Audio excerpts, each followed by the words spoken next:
enseñanzas para nuestra vida diaria. Por ejemplo, él nos dice que nosotros debemos mirar las hormigas. ¿Es verdad?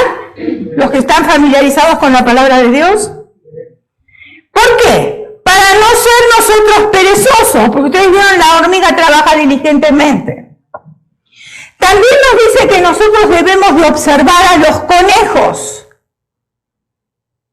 Pueblo nada esforzado, pero que pone su casa en las piedras. Nos dice que nosotros debemos observar las langostas, que no tienen rey y salen todas en cuadrilla. Interesante, muy interesante. Las arañas. ¿A quién le gustan las arañas? Estas las atrapamos nosotros con nuestras manos, pero lo interesante es que están en los palacios del rey. Fíjense ustedes qué aristocráticas son las arañas. Y también nos habla a nosotros del león. El león fuerte entre todos los animales que no vuelve atrás para nada. Ahora, ¿por qué tenemos nosotros que observar estos animales, reptiles e insectos? ¿Por qué? Para obtener enseñanzas prácticas para nuestra propia vida. Por eso están en la palabra de Dios, no están por gusto o para decorar la palabra. Están para que nosotros aprendamos. Así como la palabra de Dios nos dice también que la osa no se detiene ante nada con tal de encontrar a sus hijos. Fíjense en ustedes. El caso del avestruz es todo lo contrario. Los estudiosos de este siglo han llamado a estos tiempos la década del avestruz, debido a que poco a poco se han ido perdiendo los valores en la familia. Veamos primeramente cuáles son las características que nos menciona la palabra de Dios en cuanto al avestruz. Y ahora sí le invito a abrir la bella, la hermosa y la inalterable palabra de Dios en el Antiguo Testamento, Job capítulo 39, y vamos a estar dando lectura a dos versículos. Versículo del 13 al 16, 3 versículos. Dice de esta manera: ¿diste tú alas al pavo real o alas y plumas al avestruz? El cual desampara, escuche bien las palabras, el cual desampara en la tierra sus huevos y sobre el polvo los calienta. Y olvida que el pie los puede pisar y que puede quebrantarlos las bestias del campo. Se endurece para con sus hijos, como si no fuesen suyos, no temiendo que su trabajo haya sido en vano. Entonces, de acuerdo a la palabra de Dios, encontramos que el avestruz, ¿qué es lo que hace? Desampara a sus hijos, los olvida y se endurece. Una de las características es que en el versículo 14 dice que desampara a sus hijos. Es decir, que ellos no forman nido, el avestruz no forma nido, no pone sus huevos en los nidos, sino que los deja en el suelo y ahí los calientan. Ahora usted me va a decir, bueno, ¿y qué tiene que ver eso con nosotros? Ya se lo voy a explicar. No calientan sus huevos en los nidos hasta que salen sus polluelos. Muchas madres de familia tipo avestruz, aquí ahora es para nosotros, olvidan y desamparan a sus hijos dejándolo en la casa de sus padres. La responsabilidad no es de los abuelos, la responsabilidad es de los padres. Y podemos decir, bueno, pero yo trabajo y necesito quien los cuide, etcétera, etcétera. Pero Dios le dio hijos ¿a quién? A los padres. Algunos los dejan en la casa de los tíos. otros en instituciones públicas, etcétera, etcétera, sin tener un hogar constituido por mamá y papá. El niño necesita mamá, el niño necesita papá. Por eso se llaman padres. Al igual que el avestruz que calienta sus huevos en el polvo, así hacen las madres avestruces. Se endurecen, son aquellas que privan a sus hijos de tener la bendición de un padre. Y hoy lo estamos viendo mucho en nuestra sociedad. ¿Cuántas madres quieren ser madres solamente sin esposo? Muchas. Muchas. ¿Lo escuchamos nosotros en medio de la farándula? La gente que conocemos, y lo escuchamos también dentro de nuestra sociedad, gente que no es tan reconocida. De todas maneras, hay muchas mujeres que no quieren esposo, pero que sí quieren ser madre. O muchas veces, porque el egoísmo de la mujer es tan grande, que no piensa cómo afecta a sus hijos la falta de un padre y prefieren que el esposo, por egoísmo, abandone el hogar. Por eso tenemos la sociedad que nosotros tenemos y llamamos hogares disfuncionales, porque Dios no lo creó de esa manera. Dios lo creó de una manera perfecta. Ahora yo entiendo perfectamente, porque yo sé que sus mentes están trabajando y quiero contestar a lo que yo estoy leyendo de sus mentes. Entiendo perfectamente que existe excepción a la regla. ¿Qué quiero decir con eso? Que muchas veces una esposa y los hijos corren peligro en ese hogar por un hombre violento. ¿Hay casos así? Sí hay casos así. Muy bien. Por supuesto que nosotros tenemos que tomar acción. Si el hombre es violento, no nos vamos a quedar ahí hasta que nos mate o que mate a nuestros hijos. Tenemos que tomar acción. Pero yo no estoy hablando de las excepciones. Esos son casos particulares a tratar. Yo estoy hablando de reglas generales, que es lo más común. Otra característica del avestruz es que el avestruz es cruel con sus hijos. Job capítulo 39, versículo 15. Y olvida que el pie los puede pisar y que puede quebrarlos la bestia del campo. En el versículo 15, que le hemos leído al principio, dice que el avestruz los olvida. Y muchos padres olvidan, al igual que el avestruz, que sus hijos necesitan protección, necesitan cuidado y que velen por ellos. Y muchos padres tipo avestruz olvidan que tienen que mantener a sus hijos. No importa si están en este país o si están del país donde ellos son originarios. Siempre son hijos. No importa si aquí formó otra familia, pero allá tienen hijos y a esos hijos hay que mantenerlos de todas maneras. Porque no dejan de ser hijos porque pasamos la frontera. Hijos siguen siendo igual. Detrás de la frontera o de este lado de la frontera. Ahora, ¿cuántas veces comen los niños por día? Mínimo 3 veces, ¿no? Mínimo 3 veces. ¿Se visten los niños? Sí. ¿Estudian los niños? También. ¿Y quién va a proveer por esa criatura que 2 personas trajeron al mundo? ¿Quién va a proveer? Desde el momento que yo decidí tener mi hijo, yo tengo que ser responsable, me cueste lo que me cueste, de mantenerlos. Porque la obligación como padres es darles estudio, darles alimento, darle vestimenta y darle un techo. Esa es la responsabilidad de los padres. Después, iPhone, computadora, automóvil, iPad y todo lo que está de moda, ellos tienen que ganarlo. Pero mi responsabilidad es de darle techo, vestimenta, comida y estudio.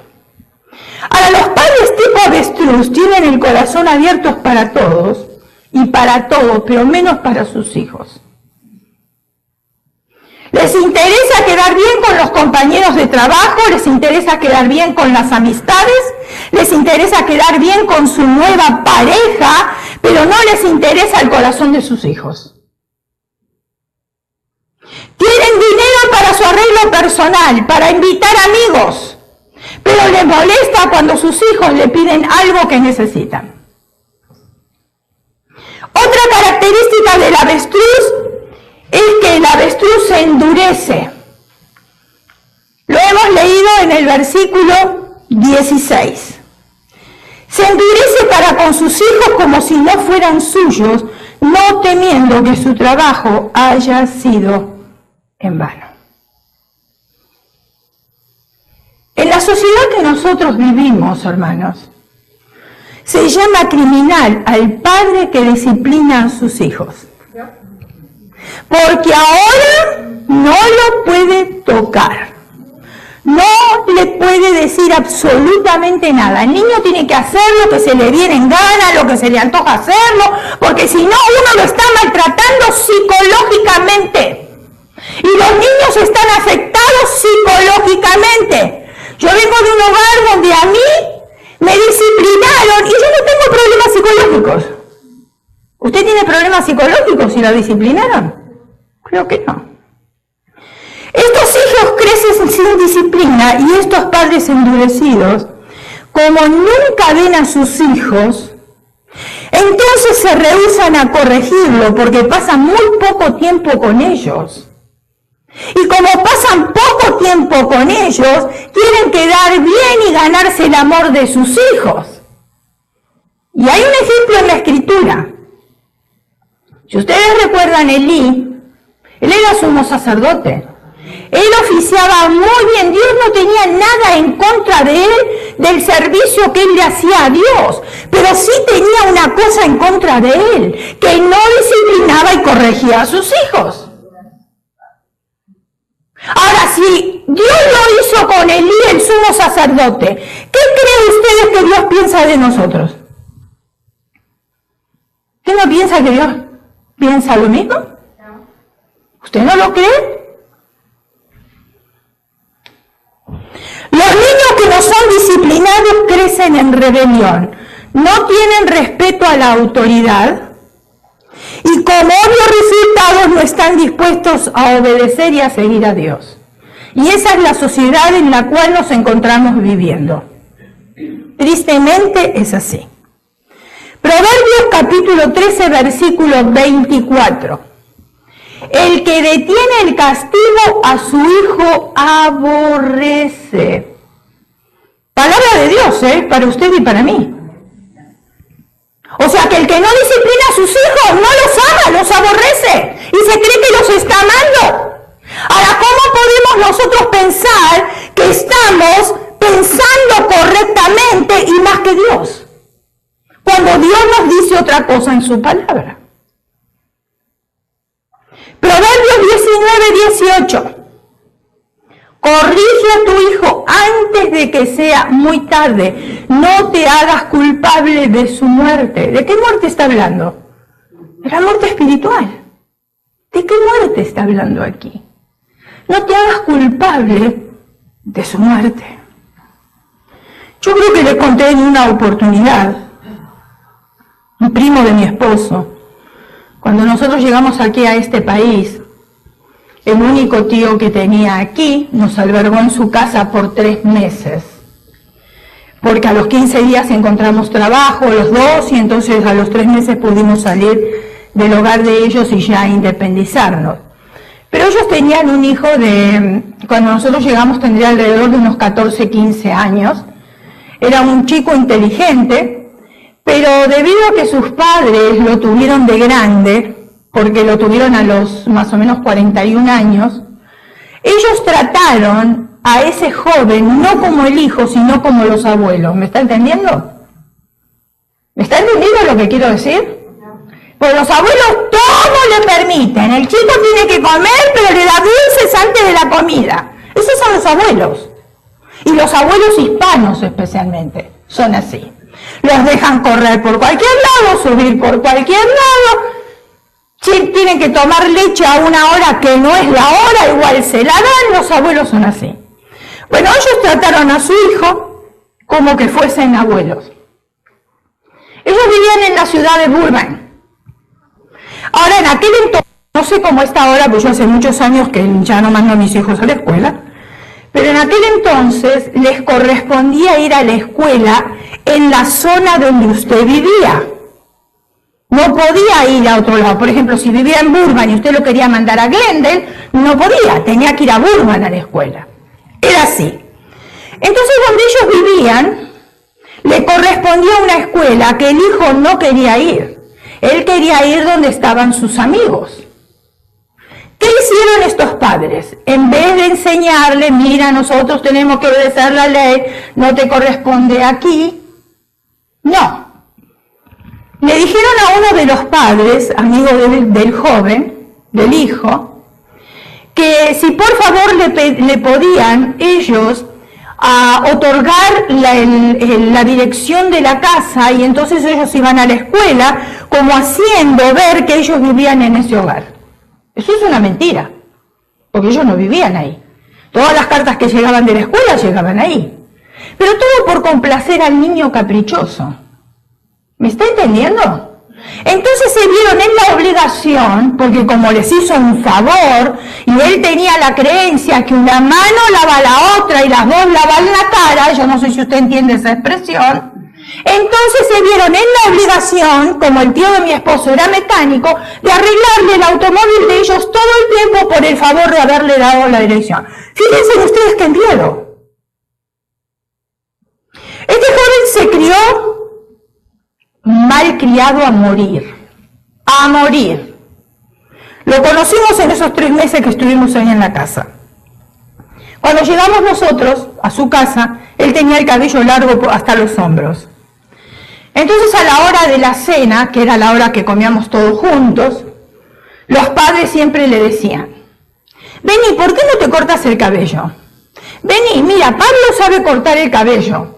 Él te lo puede cortar todos los días, a la hora de la comida. Hasta que un día él aceptó.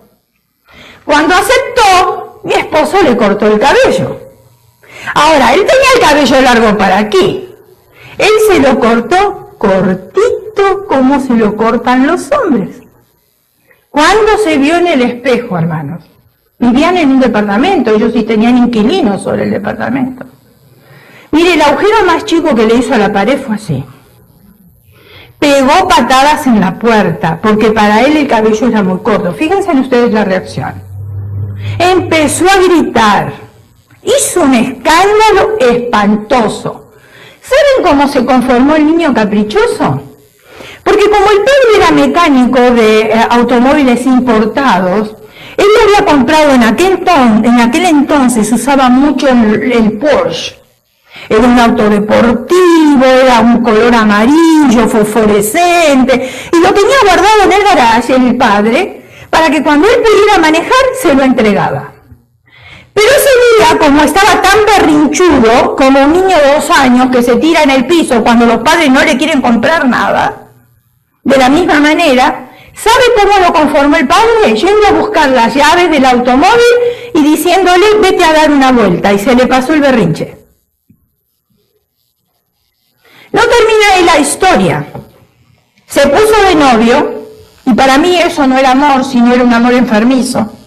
Se puso de novio con una joven que vivía a 2 casas de él. Era amigo del hermano de la joven, y entonces se puso de novio con ella. Estuvieron mucho tiempo de novio, se conocían desde pequeños. Un día ella decidió dejarlo. Fue la frustración de su vida. Nunca trabajó. Dormía de día y de noche, tomaba cerveza todo el tiempo. Escuchen. Y después, borracho como estaba, iba y le golpeaba la puerta al padre, porque le habían hecho un departamento en el garage. Le golpeaba la puerta al padre para que le fuera a comprar más cerveza.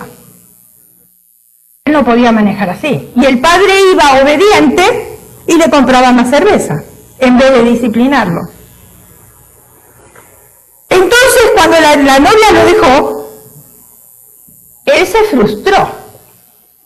¿Qué hacía? Era el detective de la chica. Le rompió la ventana a los padres, la seguía a ella por el parque, ella ya tenía otro novio, él no podía aceptar que tuviera otro novio, de día dormía, de noche comía y bebía. Empezó a engordar. Entonces, ¿qué quiso hacer? Le dijo al padre, yo quiero hacerme una liposucción. Estoy hablando de muchos años atrás, cuando recién comenzaba ese tratamiento. El padre le dijo, me parece mejor que dejes de comer. No, lo que pasa es que yo quiero que ella me vea delgado, rápido. Fue y se hizo una liposucción. El doctor le dijo, con estos medicamentos no puedes ingerir bebida. Por aquí le entró, por allá le salió. Se fue a la casa y ¿qué creen ustedes? Medicamento y cerveza, medicamento y cerveza, medicamento y cerveza. Se empezó a sentir mal. Fue a las casas de los padres que estaba ahí adelante de donde él vivía y le dijo que se sentía mal. Los padres no accionaron, ¿saben por qué? Porque ya estaban acostumbrados a verlos borrachos. Todas las noches iba a la casa borracho y decía que se sentía mal. Entonces los padres lo dejaron ahí tirado en el piso, sintiéndose mal. Lo tuvieron que llevar a emergencia. Él falleció en la casa. Lo pusieron en un aparato que respiraba, pero artificialmente. Fue desastroso, todo por la falta de disciplina de los padres. Ahora, ¿nosotros podemos decir que esos padres amaban al hijo?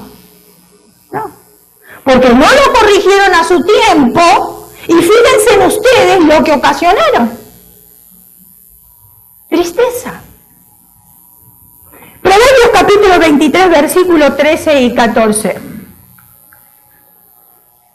No rehuses corregir al muchacho porque si lo castigas con vara no morirá. ¿Saben que Dios hizo una parte muy acolchonada en nuestro cuerpo? Que usted, aunque le dé ahí unos rebencazos y le dé unos, con una varilla le dé ahí, no le va a pasar absolutamente nada. Ay, pero los padres están aterrados porque el niño le dice, voy a llamar al 911. Entonces los padres prefieren contenerse y aguantar a un malcriado. ¿Saben qué le dijo un padre a su hija? ¿Quieres llamar al 911? ¿Al 911? No te preocupes, no lo llames. Subámonos al auto y vayamos directamente a la policía. Y a la niña se le pasó de decirle, voy a llamar al 911. Lo castigarás con vara y librarás su alma. ¿De dónde? Del infierno. ¿Más claro? Proverbios 22:15. La necedad está ligada en el corazón del muchacho, mas la vara de la corrección la alejará de él. La disciplina debe tener un objetivo, el bien del niño. Cuando el Señor habla de vara, de corrección, de castigo, no está diciendo que el padre tiene que ir a agarrar un bate y empezarle a dar. No está hablando de eso. Lo que está hablando es de una corrección en amor. Los niños y los jóvenes entienden cuando uno les habla. Son bien inteligentes. Y más uno le habla y más uno le dice, no te conviene que hagas esto. No te conviene que hagas lo otro. Te va a afectar a ti. Nos va a afectar a todos. Tú sabes cuáles son las consecuencias. Y la joven, el niño comienza a pensar y le queda atesorado eso en el corazón. Nunca se utiliza la disciplina para justificar el abuso y el maltrato. Nunca se debe usar para desahogar la ira o la frustración. ¿Cuántas veces hay padres que castigan por ira y por frustración? Les voy a contar una historia que a ustedes les encantan las historias. Un joven me contaba que meses antes de nacer, el padre había conocido a un forastero. que acababa de llegar al pueblo donde vivíamos. Desde el primer momento, su padre quedó prendado de encanto y al poco tiempo lo invitó a vivir con la familia. Todos lo aceptaron desde el primer momento y pocos meses después, me decía este joven, cuando yo llegué, este forastero estuvo presente para darme la bienvenida al mundo. Durante mi infancia nunca se me ocurrió preguntarme por qué estaba en nuestra casa. En mi mente infantil, cada miembro de la familia ocupaba su lugar. Por ejemplo, mi hermano Roberto, que me llevaba 5 años, era mi modelo a seguir. Y mi hermana Pamela, al ser mayor, me daba la oportunidad de hacer de hermano mayor. Mis padres eran los maestros complementarios. Mamá nos enseñó a amar la palabra de Dios y mi papá a obedecerla. Por su parte, el forastero se dedicaba a contarnos historias. Él era capaz de imaginar los relatos más fascinantes y constantemente nos narraba aventuras, misterios y comedias. Cada noche toda la familia se reunía a su alrededor para disfrutar de sus historias durante varias horas. Si yo tenía alguna pregunta de política, historia o ciencia, él sabía todas las respuestas. Conocía a la perfección la historia y las anécdotas del pasado. Comprendía el presente y parecía poder predecir el futuro. Era el mejor amigo de nuestra familia. Él fue el primero que nos llevó a papá, a Roberto y a mí a un partido de primera división de la Liga de Fútbol. Siempre nos animaba a ver películas y hasta lo agarró todo para que pudiéramos conocer a varios astros del cine. Nunca paraba de hablar. A papá no parecía importarle, pero a veces a mamá se levantaba en silencio mientras todos los demás escuchábamos, cautivados por un relato del forastero sobre algún lugar lejano, y se iba a su cuarto a leer la Biblia y a orar. Ahora me pregunta si quizás oraba para que el forastero se marchara. Mi padre gobernaba nuestra casa de acuerdo a ciertas convicciones morales, pero por alguna razón el forastero nunca se sintió obligado a respetarlas. Por ejemplo, las malas palabras no estaban permitidas, no se nos permitían a nosotros ni a nuestros amigos, ni siquiera a otros adultos. Pero nuestro querido invitado soltaba de vez en cuando algunas palabras feas, que nos escandalizaban a todos y que ponían a mi padre en una situación bien incómoda. Aunque yo sepa, nunca nadie le llamó la atención por eso. Mi papá no permitía ningún tipo de licor en casa, ni siquiera para cocinar.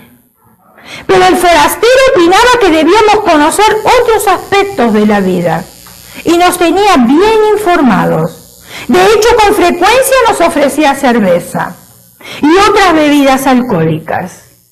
Intentaba que los cigarrillos nos parecieran apetecibles, los cigarros puros, varoniles, las pipas, y tenía una lengua muy suelta que no dudaba en ofrecernos comentarios, a veces descarados, otras sugestivos y generalmente embarazosos. Soy consciente de que el forastero influyó en gran manera en el concepto que me formé de lo que eran y cómo debían ser las relaciones sexuales. Ahora que lo pienso, creo que fue únicamente por la gracia de Dios que ese forastero no tuvo más influencia en mí. Innumerables veces se enfrentó a los valores que defendían mis padres, pero ellos casi nunca lo reprendían, por eso nunca le pidieron que se fuera. Ya han transcurrido más de 30 años desde que ese forastero vino a nuestra casa. Mi papá desde luego ya no está tan fascinado con él como en los primeros tiempos. Pero cualquier persona que entre en el estudio de mis padres, aún lo verán ahí sentado en un rincón a la espera de que alguien quiera escuchar alguna de sus historias o consejos. ¿Cómo se llama ese forastero? En realidad, dijo el joven, no lo sé. Pues yo le pregunté, ¿cómo se llama ese forastero? Y él me contestó, no lo sé. Pero nosotros siempre lo llamamos televisor. Que también se puede llamar, hoy en día, en el siglo que vivimos, computadora. También se puede llamar smartphone.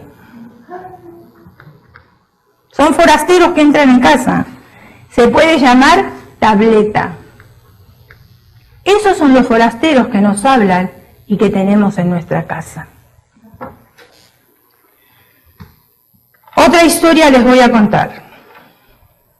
Un anciano fue a vivir con su hijo, su nuera y su nieto de 4 años.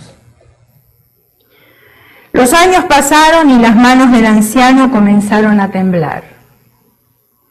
La vista era torpe y los pasos no eran tan fuertes como años atrás. Toda la familia comía junto en la mesa, pero las manos temblorosas y la vista enferma del abuelito. Como ya había roto varios platos, su comida era servida en un tazón de madera. De vez en cuando miraban hacia donde estaba el abuelo y podían ver una lágrima en sus ojos, mientras estaba sentado ahí solo. Las únicas palabras que la pareja le dijeron al abuelo eran fríos llamados de atención, cada vez que dejaba caer el tenedor o la comida. El niño de 4 años observaba todo en silencio. Una tarde, antes de la cena, el papá observó que su hijo estaba jugando con trozos de madera. Le preguntó suavemente, ¿qué estás haciendo? Con la misma dulzura el niño le contestó, estoy haciendo un tazón para ti y otro para mamá, para que cuando yo crezca ustedes coman en ellos. Las palabras del pequeño golpearon a sus padres, que quedaron sin habla. Las lágrimas rodaban por sus mejillas y aunque ninguno dijo palabra al respecto, ambos sabían lo que tenían que hacer. El niño les enseñó una lección a sus padres. Esa tarde el esposo tomó gentilmente la mano del abuelo y lo guió de vuelta a la mesa de la familia. Por alguna razón, ni el esposo ni la esposa parecían molestarse más cada vez que caía el tenedor o derramaba la leche o ensuciaba el mantel.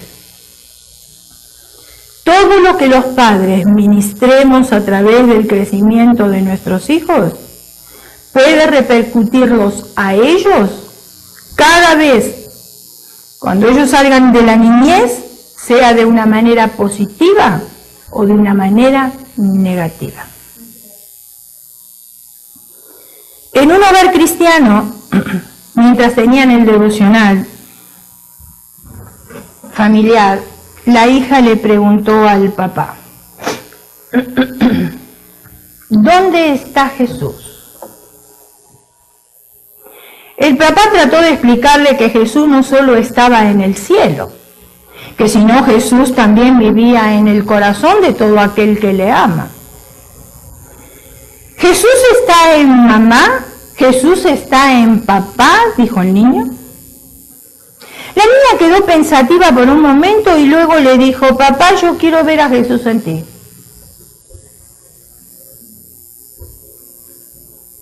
Cuando tenemos un comportamiento muy espiritual en la iglesia y un comportamiento agresivo en nuestro hogar, nuestros hijos se dan cuenta de que todo es falso.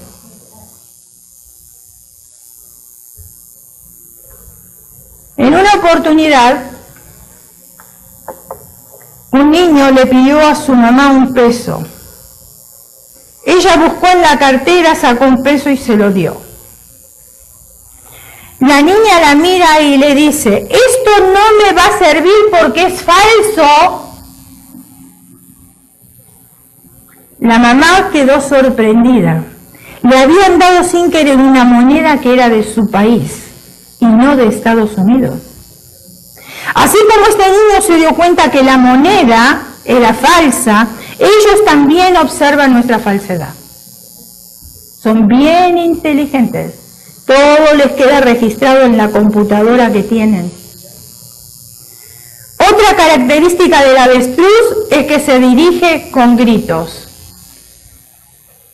Miqueas capítulo 1, versículo 8, dice, por esto lamentaré y aullaré y andaré despojado y desnudo, haré aullido como de chacales y lamento de avestruces.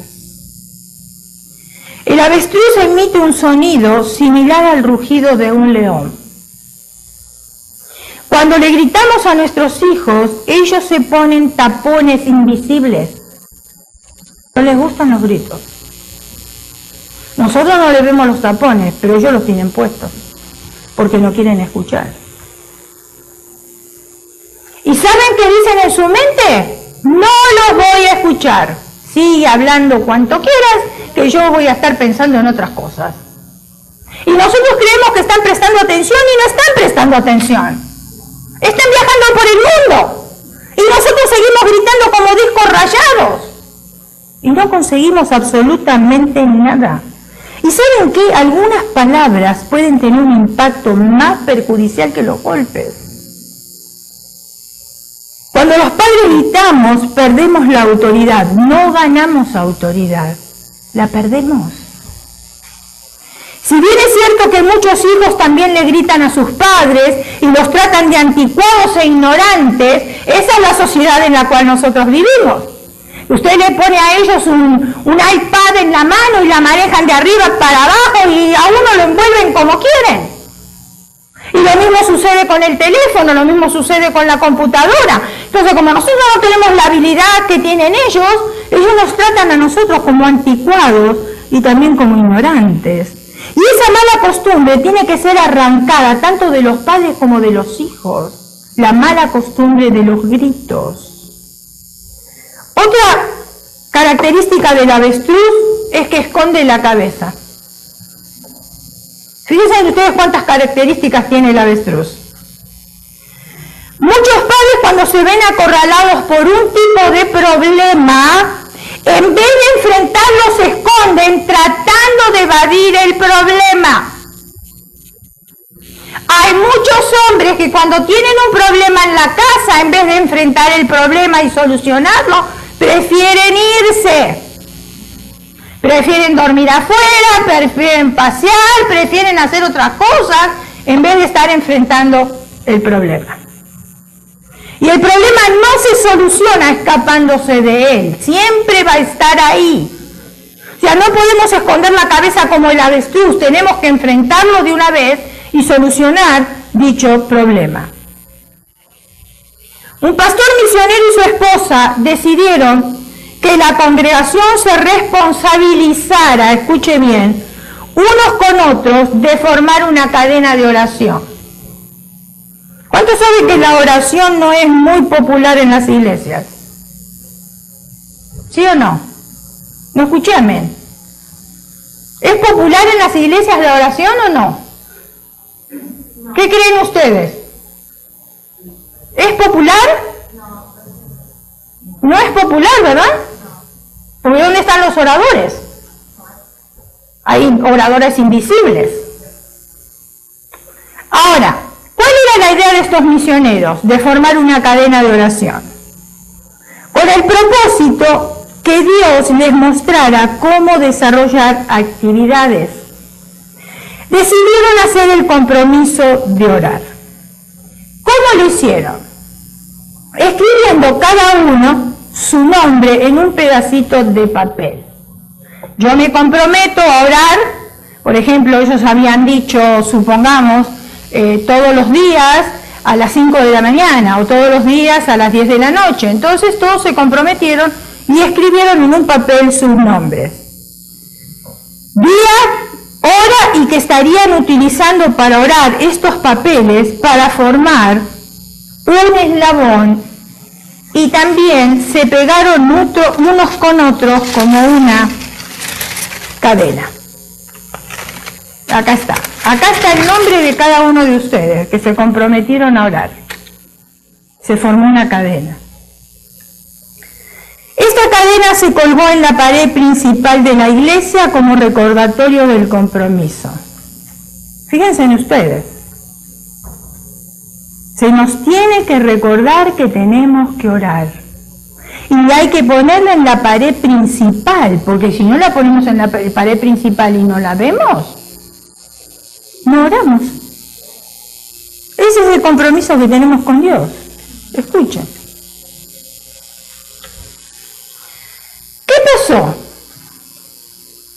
La mayoría se olvidó, escribió su nombre en el papel, se comprometió, estaba en la pared principal, se hizo la cadena, la veían cada vez que iban al servicio, pero se olvidaron. Cierto día, el misionero preguntó: ¿qué ha pasado que la congregación ha roto la cadena? Porque si usted se compromete, hermanas, a orar, o hermano, a orar, y usted ese día no ora, usted rompió la cadena. ¿Lo está entendiendo o no lo está entendiendo?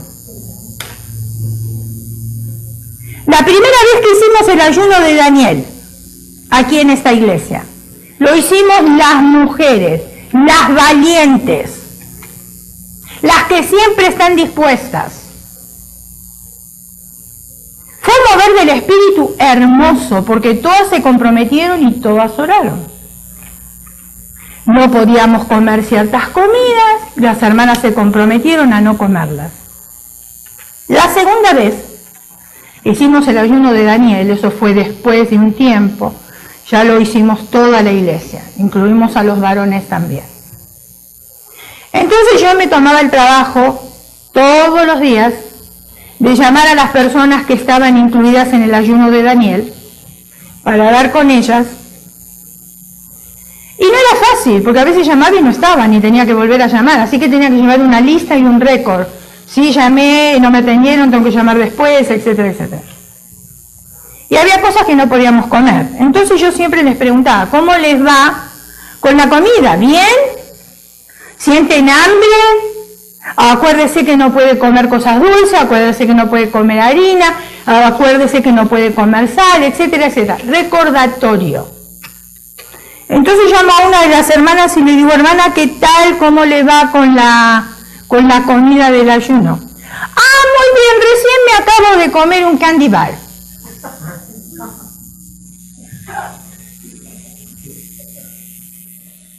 Cortó el ayuno de las demás. Las demás se comprometieron, hicieron el sacrificio de no comer ciertas cosas, y ella se comió un candy bar.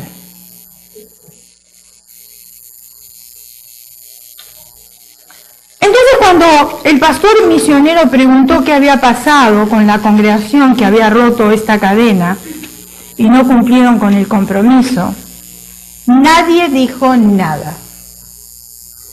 Pero un niño de 7 años, los niños dicen: ah, lo que ellos ven, ellos lo largan y no les importa de quién ni con quién esté, ellos lo dicen. Ese niño de 7 años, mirando hacia la pared donde estaba colgada la cadena, vio que había eslabones que se habían despegado.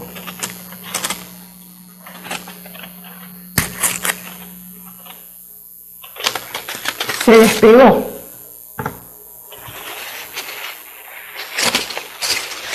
Se despegó. Se despegó. ¿Y qué pasó? Estos y otros se despegaron de la cadena. Vio que la cadena de papel que estaba colgada, despegada y suelta en varios lados. Entonces, con su inocencia, el niño dijo esto: ¿y cómo no se va a romper la cadena si es de papel?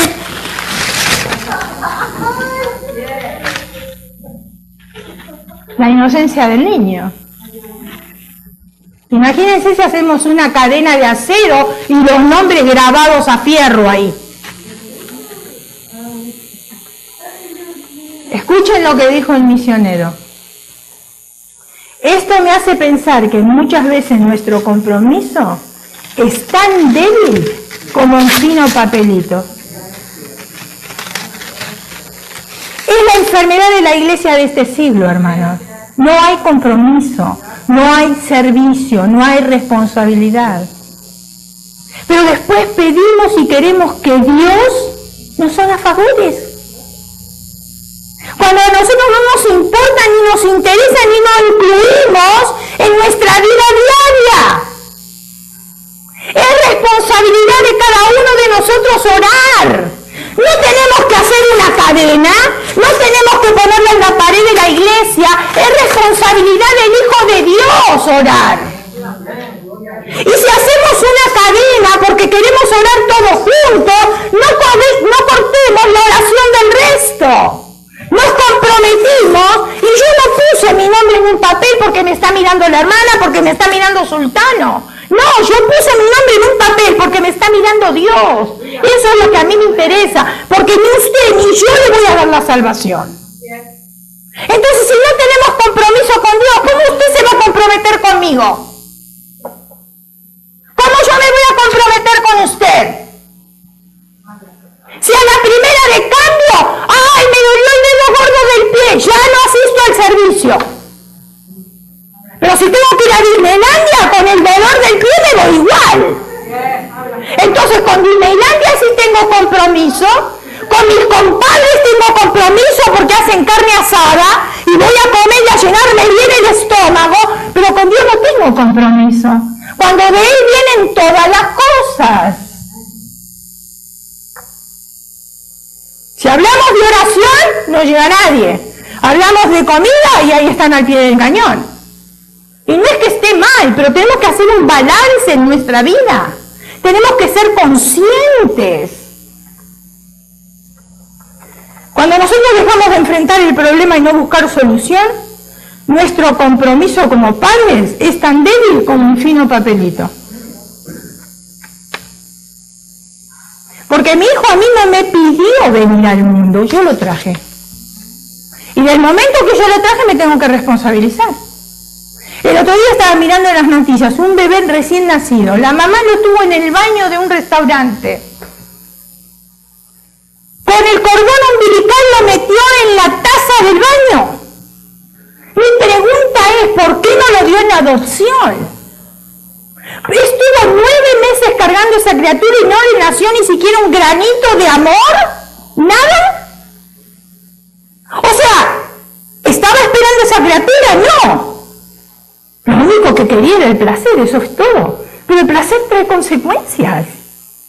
Somos maduros, somos gente pensante, tenemos inteligencia. Si hemos traído a los hijos a este mundo, sea como sea, nosotros tenemos que luchar por ellos. Mal o bien. ¿Saben qué tristeza que es para las criaturas que quedan del otro lado de la frontera? Y claro, usted me dice, pero ahí no teníamos que comer y yo me vine aquí con una buena intención de trabajar y entonces mandarle dinero a mis hijos para que puedan sobrevivir allá. Sí, está muy bien lo que usted está pensando, pero no es lo que Dios quiere. Porque usted tuvo ese hijo y ese hijo tiene que ir con usted donde quiera que usted vaya. Una vez me dice una hermana, yo le estoy tomando resentimiento a mi mamá. ¿Y por qué? Bueno, porque yo me vine acá a trabajar, le mando dinero y ella está criando a mis hijos allá y cuando yo voy de paseo mis hijos ya ni me llaman mamá, la llaman mamá a ella. Le dije, I'm sorry, la culpa no es de tu mamá, la culpa es tuya. Si tú le dejaste a tu hijo a cuidado de esa persona, ese niño creció, esa niña creció, cuando necesitaba una curita estaba la abuela, no estaba la madre. Hubiese estado la madre y la reconocía como madre. Pero es fácil, yo tengo el hijo, tú me lo crías, problemas para otro. No funciona así.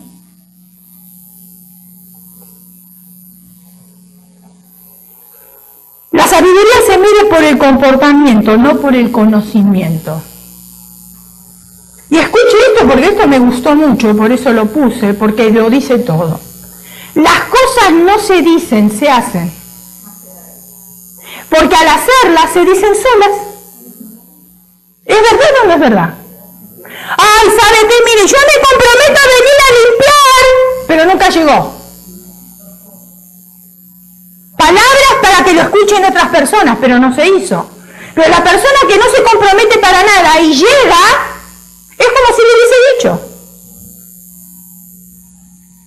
O sea, nosotros somos una Biblia abierta donde quiera que vayamos. No hacemos versículos de condenación para nadie, porque no vamos nosotros a ganar almas así. Nosotros ganamos almas con nuestro testimonio, porque somos una Biblia abierta. Pero muchas veces no hay necesidad ni siquiera de hablar. Cuando otros ven la vida que uno lleva, van a querer tener lo mismo. Pero a veces hablamos y decimos palabras y decimos. Y en vez de ganar un alma, de producir un nacimiento, lo que se produce es un aborto. La sabiduría se mide por el comportamiento, no por el conocimiento. Así que desde ahora en adelante, de acuerdo al comportamiento, nos vamos a ver los unos a los otros quién es sabio. No por las palabras, por el comportamiento. ¿Quién es sabio? Porque cuando yo digo sí, hermano, yo le estoy diciendo sí a Dios. Yo no le estoy diciendo sí a usted. Imagínense que un día usted tiene necesidad de llegar a la oficina y quedamos a una cierta hora y un cierto día. Y usted llega a la oficina y no encuentra a nadie. ¿Qué es lo que usted piensa? ¡Qué irresponsables! Les dije que venía este día, les dije que venía esta hora, me hicieron venir hasta acá, gasté gasolina, gasté mi tiempo y acá no están. ¿Se frustra, se desilusiona?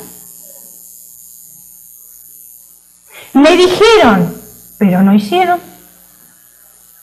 ¿Y qué cree usted que pensamos nosotros de acá para allá? Exactamente lo mismo.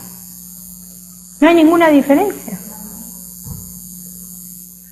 Entonces, ¿se puede confiar en una persona que solamente habla? Porque los padres pueden decir, yo amo mucho a mis hijos, pero no le dan de comer. Ay, yo por mis hijos me desvivo, pero no los cuidan.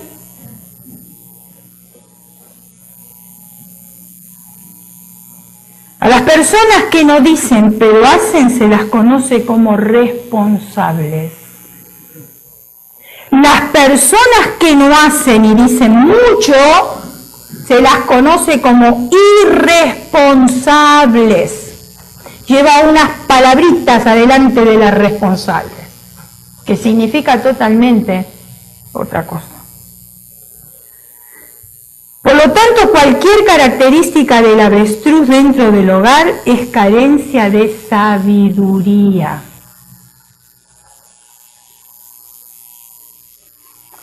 Cierre sus ojos, incline su rostro y vamos a orar.